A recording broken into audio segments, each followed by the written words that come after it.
sommes une famille, un seul cœur, un seul esprit. Les distances ne nous séparent pas, nous sommes un en toi.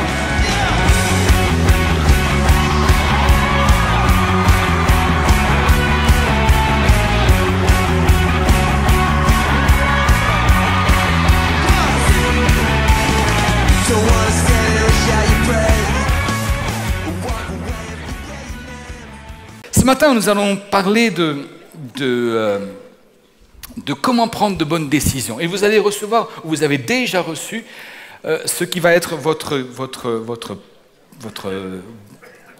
document de prise de notes pour le prochain mois d'avril, où pendant les soirées d'un groupe de maison, vous aurez l'occasion de retraverser cet enseignement-là.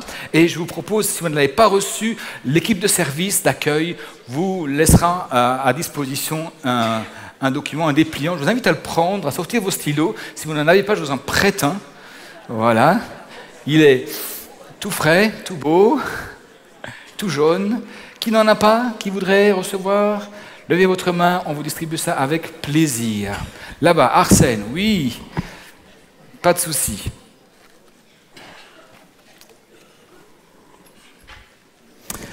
C'est arrivé hier matin, ou ça me rend l'histoire, je ne sais plus, je reçois de ma banque un dépliant qui me dit que c'est une invitation réservée à M. Gréder, et le thème de la soirée sera « C'est maintenant qu'il faut prendre les bonnes décisions ».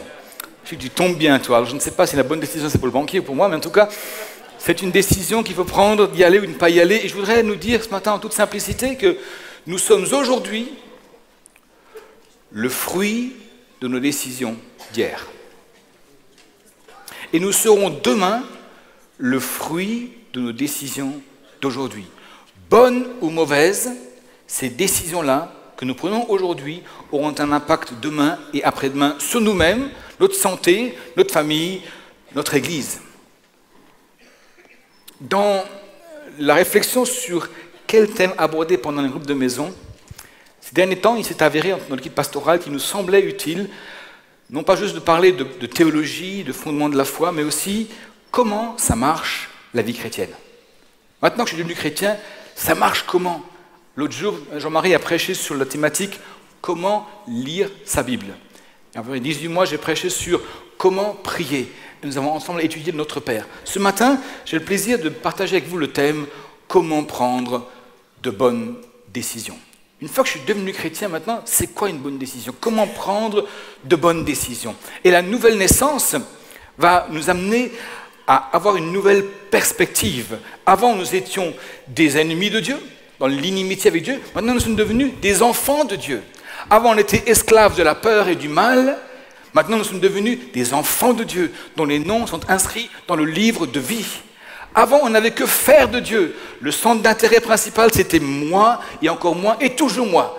Maintenant, tout à coup, en étant devenu une nouvelle création, une nouvelle créature, tout à coup, le centre d'intérêt change. C'est plus moi le centre, c'est Jésus le centre. C'est lui l'alpha et l'oméga, le commencement et la fin, et c'est lui qui dirige ma vie. Sauf que tout cela, ça a des incidences sur mes décisions au quotidien. Des petites décisions ou des grandes décisions. Et nous prenons régulièrement des grandes décisions. Un couple qui a du mal à avoir des enfants, comme c'est le cas chez nous, tout à coup on leur propose une procréation médicalement assistée. C'est bien ou pas bien? Comment je fais? Vous allez peut-être vous agrandir, la famille s'agrandit, vous passez de 2 à 3 enfants, et tout à coup, la maison de 65 mètres carrés est un petit peu étroite. Il faut acheter plus grand. Je fais comment? Je fais quoi? Quelles sont les limites? Comment ça se passe? Ou alors, je peux me permettre d'acheter une maison de 400 mètres carrés, parce que finalement j'ai les moyens de le faire. Est-ce que c'est juste ou pas juste? Je veux me marier. C'est quoi les limites? C'est quoi une bonne décision dans cette décision-là, dans ce choix-là? Maintenant, je voudrais avec vous nous rappeler que Dieu a pour nous un plan, a pour nous une destinée. Et nous pouvons y collaborer ou nous pouvons y résister. Mais ce matin, je voudrais dire avec vous d'abord un texte dans l'épître de Paul aux Romains, au chapitre 8. Et nous lisons un extrait du chapitre 8, on ne pourra pas tout lire, 8, verset 1, et puis 8, verset 5 à 9. Alors je vais le lire dans une Bible qui s'appelle Parole vivante, qui est une transcription moderne de la Bible. Ce n'est pas une nouvelle traduction, c'est une synthèse de plusieurs très bonnes traductions.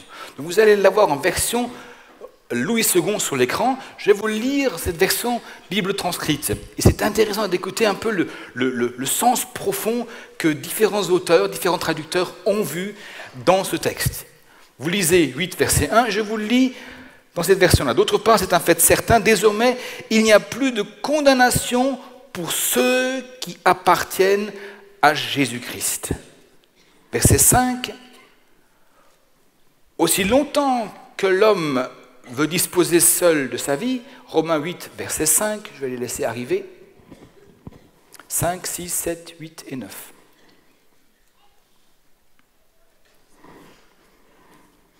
Aussi longtemps que l'homme veut disposer seul de sa vie, il ne parvient pas à se détacher de lui-même.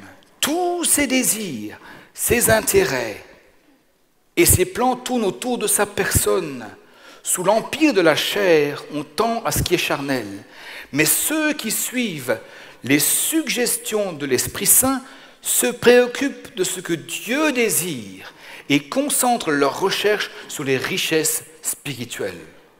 Or, suivre la pente de la nature, se laisser mener par ses instincts, c'est aller à la mort. Mais rechercher la pensée de l'esprit, obéir à ses directives, voilà qui nous conduit à la vie et à la paix. Verset 7. La vieille nature pécheresse est opposée à Dieu. L'homme qui la suit ne se soucie guère d'accomplir la volonté divine. Il ne veut ni ne peut s'y soumettre. C'est pourquoi, verset 8, aussi longtemps que l'homme vit pour lui-même, pour la satisfaction des désirs de sa nature charnelle, il ne peut être approuvé de Dieu. Ceux qui suivent leur tendance instinctive ne sauraient lui plaire. Et verset 9 pour terminer. Mais vous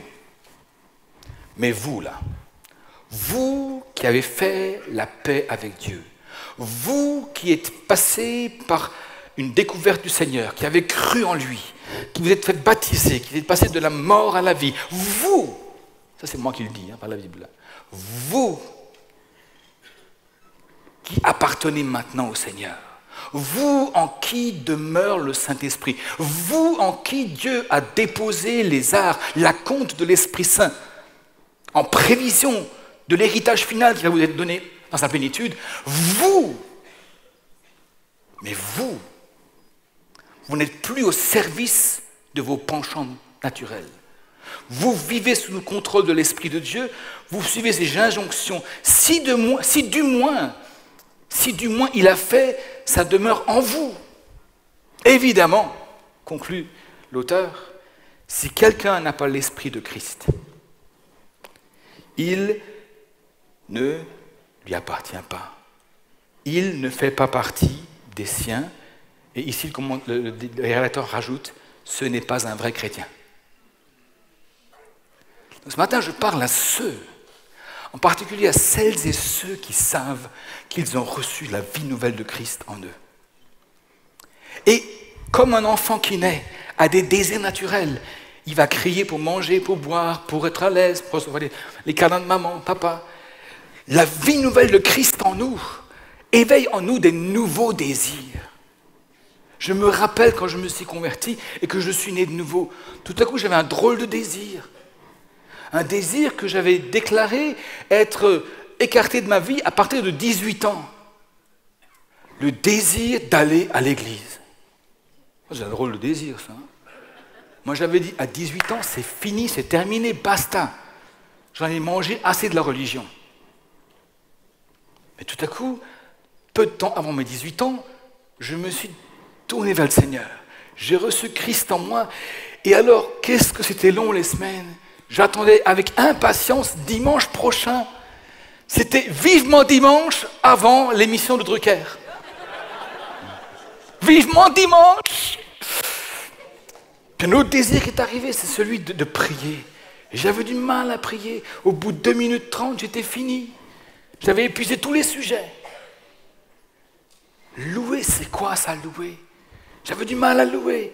Mais qu'est-ce que j'aimais aller à l'église où on louait pendant 3 quarts d'heure. Alléluia. Et j'aimais ça. Mais j'avais un désir.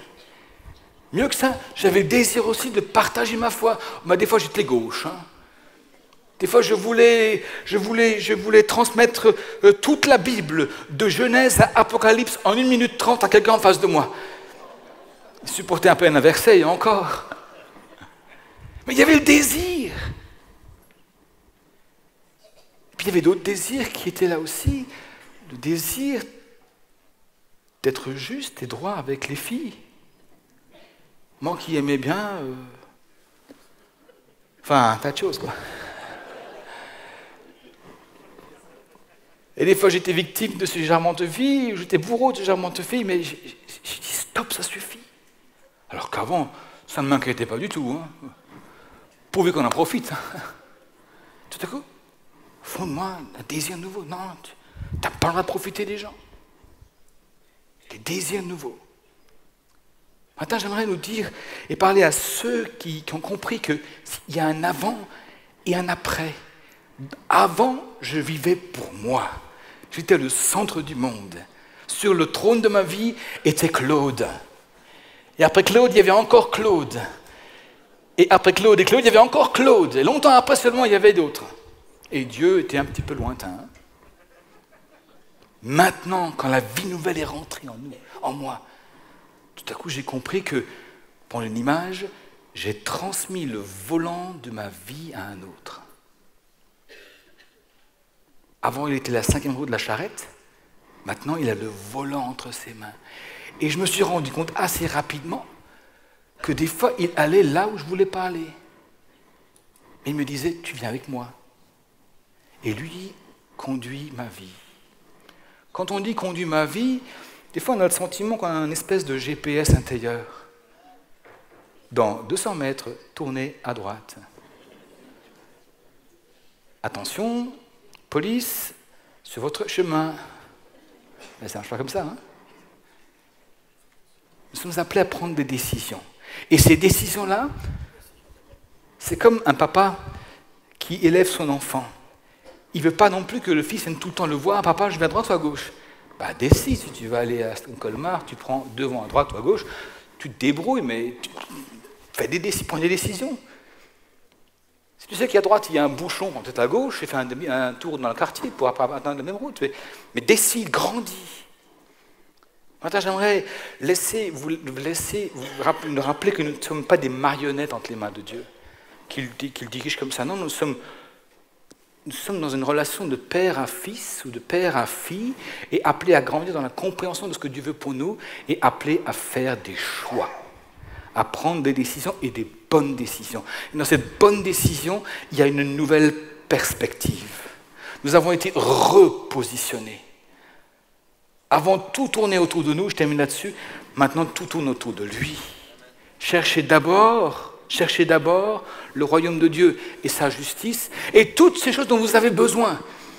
Un travail, une épouse, un époux, une maison, toutes ces choses vous seront données en plus. Mais dans toutes ces choses-là, dans cette vie-là, nous avons à prendre des décisions. Je voudrais vous laisser 7 questions clés. 7 questions clés que je vous invite à noter, qui sont d'ailleurs notées dans votre canevas.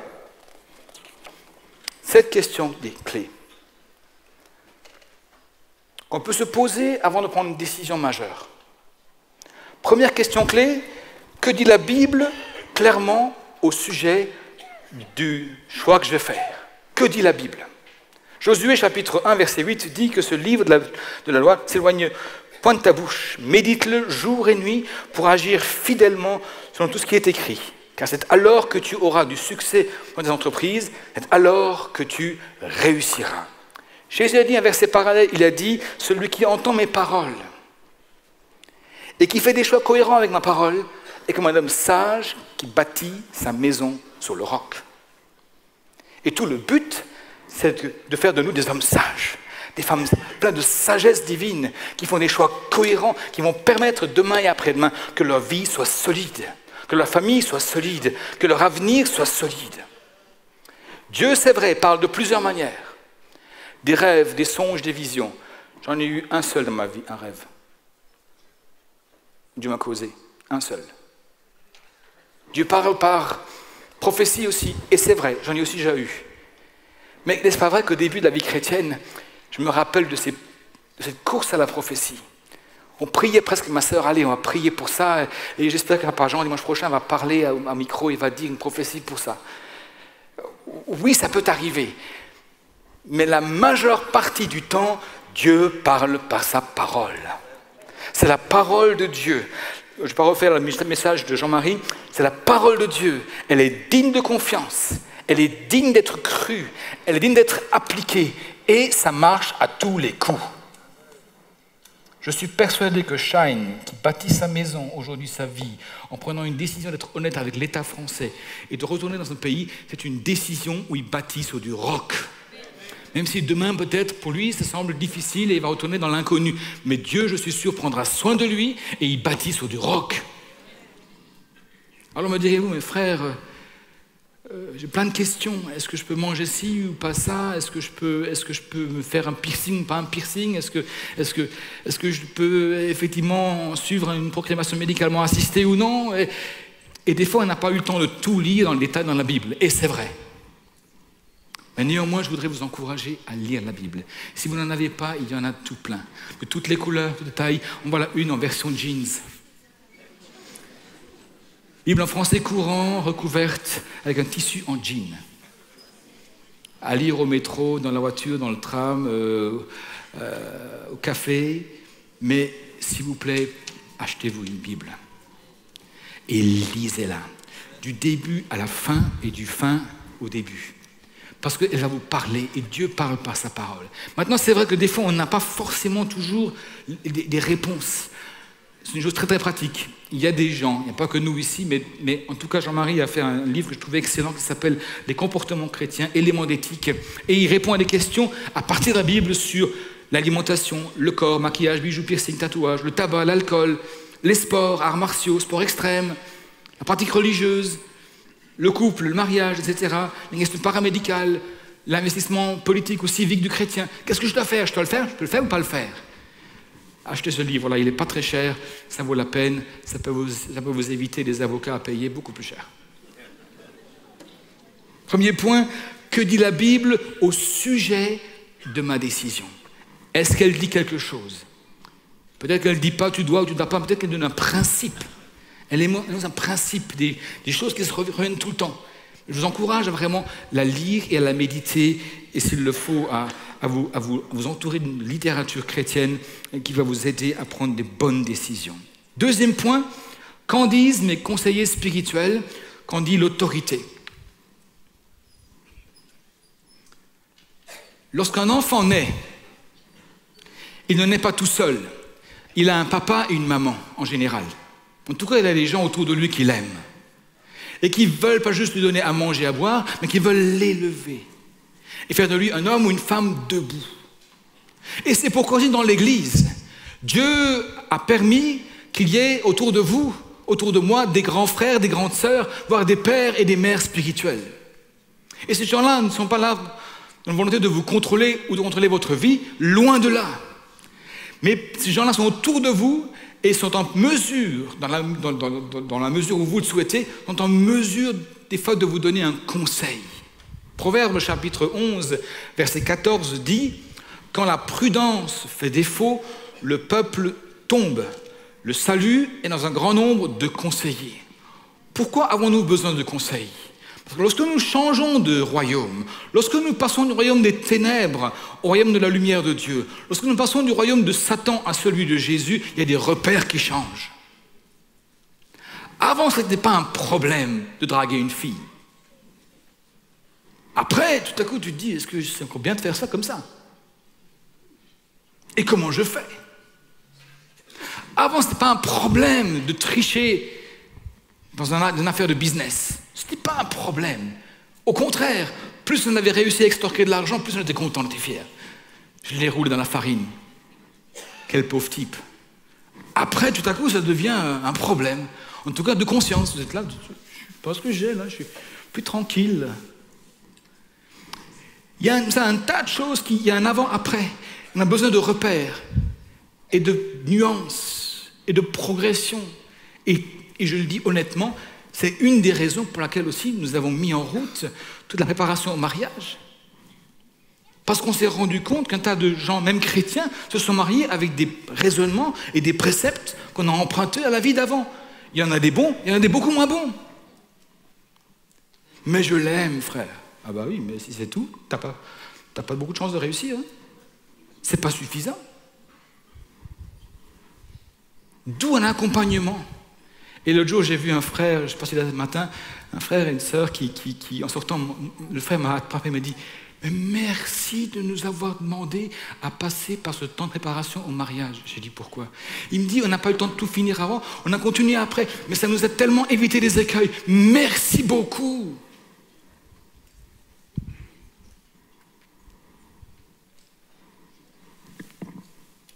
Il est vital de s'entourer d'amis qui aiment vraiment Dieu, qui connaissent la parole et qui nous aiment au point d'avoir la légitimité de parler dans nos vies, non pas de nous ingérer. La décision vous appartient, c'est votre décision. Lorsque vous allez signer un prêt bancaire, je vous assure, c'est vous qui signez, pas moi. Et parfois, il est utile de dire « Tiens, frère, j'ai un projet, qu'est-ce que tu en penses ?»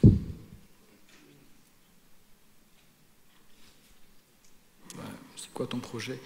Je voudrais acheter cette maison de 500 mètres carrés avec 40 arts de terrain autour. Ah oui ? Pourquoi faire ? Pour ma famille. Ah oui, ta famille, vous êtes combien ? On est nous deux, mari et femme, et puis un enfant. Et tu travailles en Suisse ? Ah non, je travaille en France, j'ai le SMIC. Hein ? J'exagère volontairement. Toute similitude avec une réalité qui vous concerne est pure fiction. Et pure coïncidence. Mais néanmoins, quel conseil me donnent des pères et des mères spirituels ? Quel conseil me donnent des gens qui m'aiment autour de moi ? Et des fois, j'aimerais le dire aussi aux enfants et aux grands-enfants, des fois que nous sommes, nos parents ont une longueur d'avance sur nous, et des fois, on ferait bien de les écouter.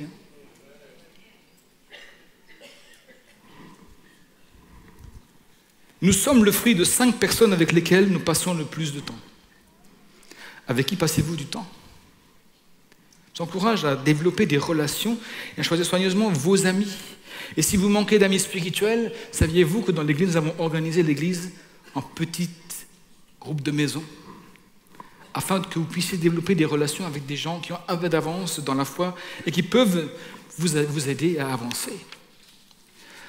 Dans le sous-point numéro 2, je voudrais aussi parler des autorités. Le frère Tite, qui était un ancien d'une église, en Tite 3.1 nous dit « Rappelle-leur aux chrétiens d'être soumis aux magistrats et aux autorités, d'obéir, d'être prêts à toute bonne œuvre. » Saviez-vous que Dieu travaille avec les autorités ? C'est la raison pour laquelle nous respectons la police et les professeurs et le corps médical et l'autorité civile en place. Ce serait l'anarchie sinon. Ça m'étonnerait fortement que Dieu vous demande de faire quelque chose qui soit profondément illégal.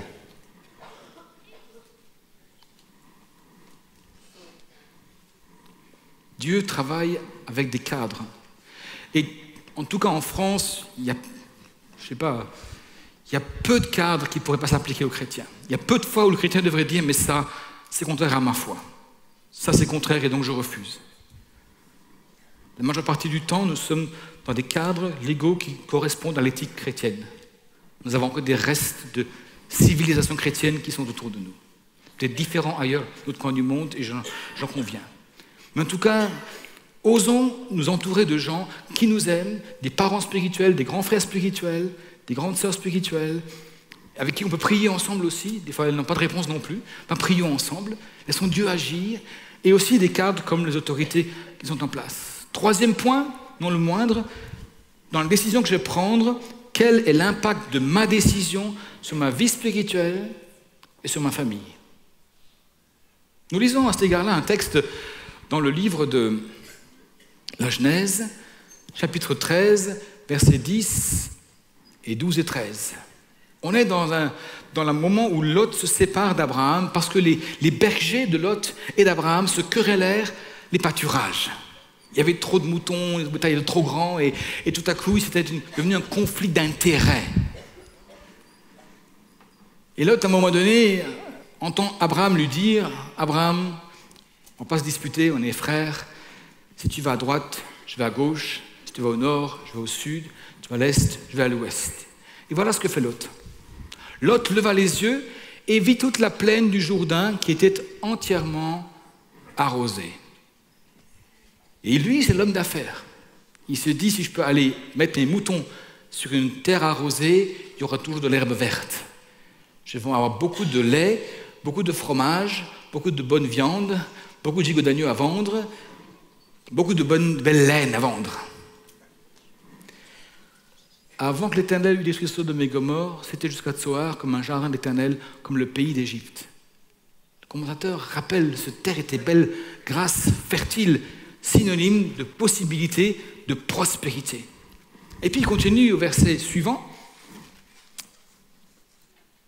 Lot choisit pour lui toute la plaine du Jourdain et il s'avança vers l'Orient. C'est ainsi qu'ils se séparèrent l'un de l'autre. Versets 12 et 13. Abraham habita dans le pays de Canaan et Lot habita dans les villes de la plaine et restait s'étendre jusqu'à Sodome. Verset 13.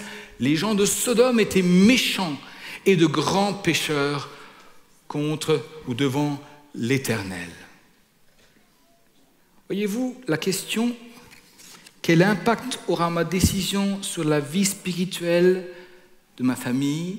Lot apparemment ne se l'est pas posée.